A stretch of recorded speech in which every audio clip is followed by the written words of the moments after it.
Oke, di sini saya akan membahas terkait model-model Islam dan kira-kira di Indonesia itu cocoknya pakai model yang mana. Nah, yang pertama ada model tradisionalis, kemudian yang kedua ada modernis, dan yang terakhir ada model moderat. Nah, saya akan membahas dua model Islam yang cukup mendominasi dulu. Nah, yaitu ada dua aliran pemikiran dalam hukum Islam dengan hukum tradisionalis versus modernis. Nah, dua pemahaman ini cukup mendominasi dan kerap mereka saling berkonflik satu sama lain. Jadi masing-masing itu berusaha untuk saling menunjukkan eksistensinya, menunjukkan bahwa mereka yang benar dan yang lain itu salah. Dan dua-duanya juga mempunyai kecurigaan antara satu sama lain yang kemudian melahirkan tuduhan-tuduhan yang kurang mengenakan. Meskipun sama-sama Islam, tapi mereka saling melemparkan tuduhan dan kecurigaan. Di antaranya, misalnya, kaum tradisionalis mencurigai kaum modernis ini sebagai orang yang sudah menyimpang pemahamannya terhadap hukum Islam. Sebaliknya, kaum modernis juga memberikan lontaran tuduhan kepada kaum tradisionalis bahwa penyebab kemunduran agama Islam saat ini tuh karena adanya kaum tradisionalis yang mereka ini berpikirnya itu masih statis dan juga anti perubahan gitu, sehingga menyebabkan umat Islam yang sampai saat ini tuh belum bisa maju gitu. Nah, yang pertama ciri-cirinya kaum tradisionalis itu adalah kelompok Islam yang sangat berpegang teguh pada Al-Quran dan Sunnah secara tekstual dan literalis. Maksudnya bagaimana? Nah, kaum tradisionalis ini berdasarkan bunyi teks yang ada dalam Al-Quran dan hadis. Jadi, semisal ada ayat yang berbunyi ar-rijalu qawwamuna 'alan nisa. Nah, kan artinya laki-laki. Laki-laki adalah pemimpin, sedangkan perempuan itu tidak boleh menjadi pemimpin gitu kan. Nah, ya mereka memahami hal itu, pokoknya laki-laki itu harus jadi pemimpin, sedangkan perempuan itu tidak boleh. Sampai hari kiamat tuh nggak boleh kayak gitu.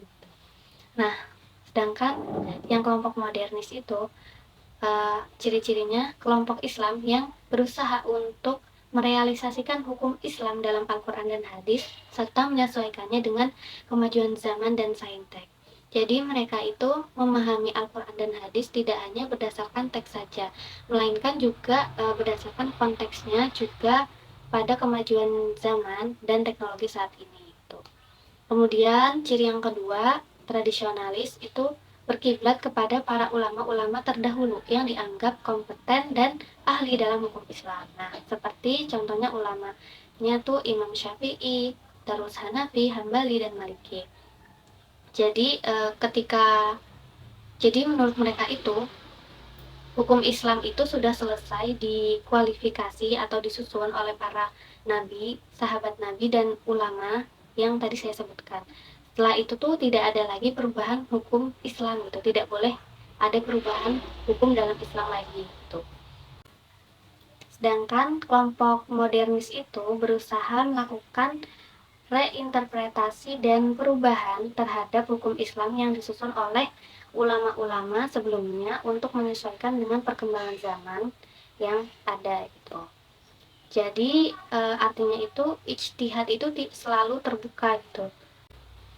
Jadi hukum itu bisa berubah menyesuaikan pada zaman, situasi, dan juga adat dari masyarakat itu sendiri.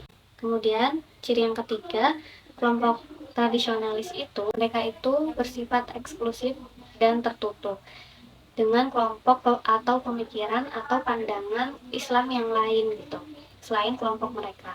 Sedangkan kelompok modernis itu bersifat inklusif dan terbuka terhadap pemikiran dan pembaharuan Islam. Jadi mereka itu dari awal memang kelompok yang sangat bersemangat untuk berusaha melakukan reformasi hukum Islam agar sesuai dengan zaman, sehingga pemikiran-pemikiran baru dapat dimasukkan dalam hukum Islam dan agar hukum Islam itu bisa relevan dengan setiap zaman dan waktu. Bahkan jika dilihat dari model pakaiannya pun itu sangat berbeda sekali dengan yang model tradisionalis. Nah, untuk ciri selanjutnya, aliran tradisionalis itu tidak membedakan mana hukum Islam dan tradisi. Maksudnya sebagai contoh dalam hal berpakaian tadi, mereka itu cenderung menggunakan sorban, terus berjenggot, menggunakan jubah gitu. Jadi mereka itu berusaha untuk semirip mungkin dengan pakaian-pakaian yang dipakai oleh ulama zaman-zaman terdahulu. Sedangkan yang aliran modernis itu berupaya merasionalisasikan hukum Islam dan membedakan dengan tradisi. Jadi kalau mereka itu cara berpakaiannya ya mereka menyesuaikan gitu dengan zaman yang ada gitu. Jadi ya kayak pakai jas, terus pakai dasi dan sebagainya itu nggak apa-apa gitu dalam dalam hukum mereka gitu. Nah kemudian ciri yang terakhir, aliran tradisional itu tidak menghargai atau menerima produk sains, teknologi, dan kemajuan zaman. Sedangkan yang aliran modernis itu berusaha untuk melakukan relevansi dan reaktualisasi hukum Islam dengan temuan-temuan sains dan teknologi. Nah, kemudian kita akan membahas hukum Islam dalam perspektif kelompok moderat. Nah, kelompok ini tuh bisa dibilang muncul pada belum lama ini gitu. Nah, kelompok ini tuh lahir berusaha untuk menjembatani antara kelompok modernis dan kelompok tradisional yang mereka itu semakin mencolok di tengah-tengah masyarakat.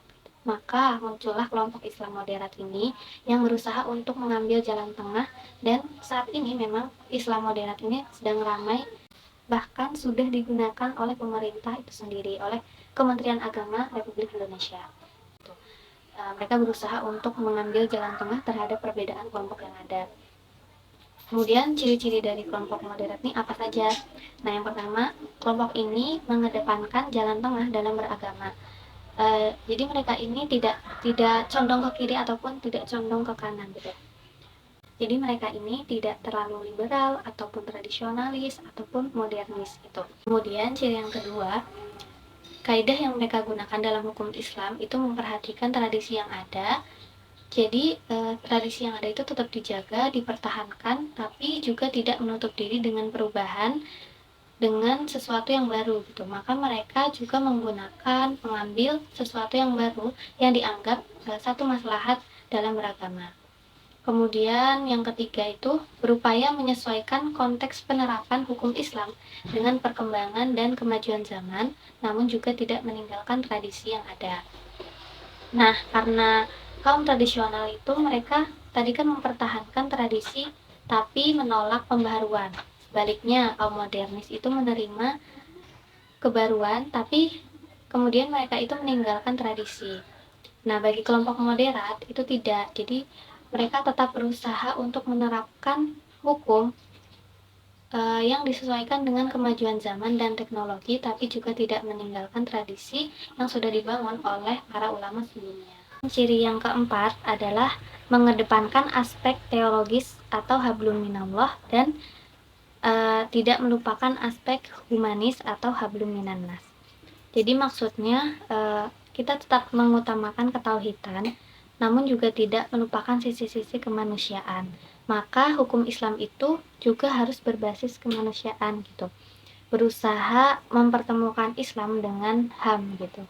Selanjutnya, ciri yang kelima, mempertemukan antara wahyu dan akal dalam memahami hukum Islam. Maksudnya bagaimana? Jadi kalau kelompok tradisional itu terlalu cenderung tidak wahyu, sedangkan modernis itu sangat cenderung pada akal. Nah, bagi kaum Islam moderat itu berusaha untuk mencari jalan tengah, di mana mencari titik temu antara wahyu dan akal. Diibaratkan saja seperti sinyal HP, namun kalau tidak ada HP-nya ya sinyal itu tidak akan berfungsi gitu. Nah, itulah fungsi akal untuk menerjemahkan wahyu agar relevan sesuai dengan manusia sebagai objeknya. Kalau di Indonesia sendiri itu kan memang sudah menerapkan Islam moderat tadi ya. Nah, sebagai contoh realisasinya, berarti mungkin kalau menurut saya yang cocok itu adalah ya Islam moderat ini gitu. Karena itu tuh berada di tengah-tengah, tidak cenderung ke yang sebelah kanan ataupun tidak cenderung yang sebelah kiri gitu.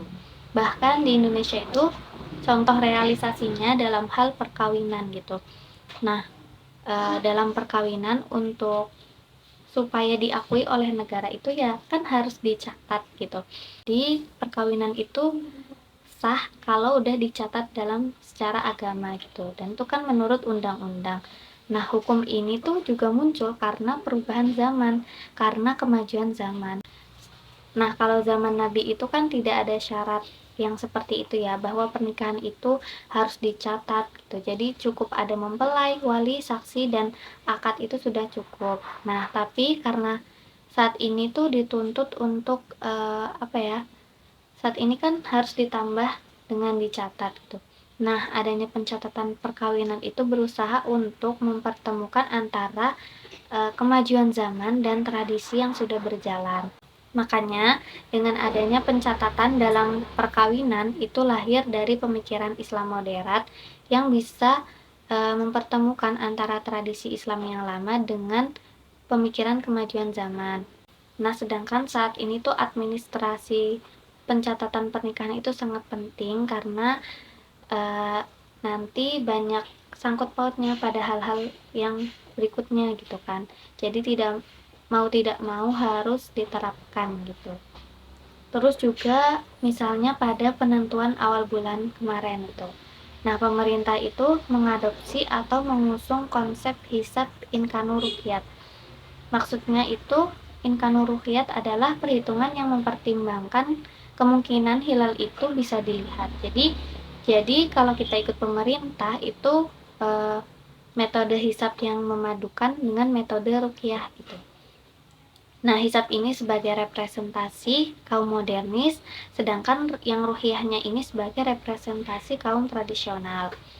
Nah, itulah Islam moderat yang berusaha untuk memadukan hal itu gitu. Itulah uniknya gitu. Uniknya Islam gitu. Islam hadir untuk menyatukan umat agar menuju jalan pertengahan, karena bagi mereka jalan pertengahan atau wasatiyah itu yang dikehendaki oleh Allah Subhanahu wa taala.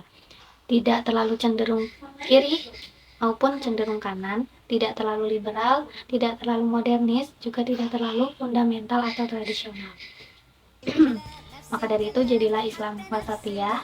Islam ini mulai digaungkan juga oleh Kementerian Agama, bahkan saat ini pun dari NU Muhammadiyah juga berusaha mengedepankan Islam wasatiyah ini. Islam moderat atau Islam yang tidak terlalu ekstrim dari sisi kanan dan kiri, karena sesuatu yang berlebihan dalam suatu hal itu tidak baik, termasuk dalam persoalan agama. Mungkin itu saja yang bisa saya sampaikan. Kurang lebihnya mohon maaf jika ada salah kata dan sebagainya. Barakallahu fiik. Wassalamualaikum warahmatullahi wabarakatuh.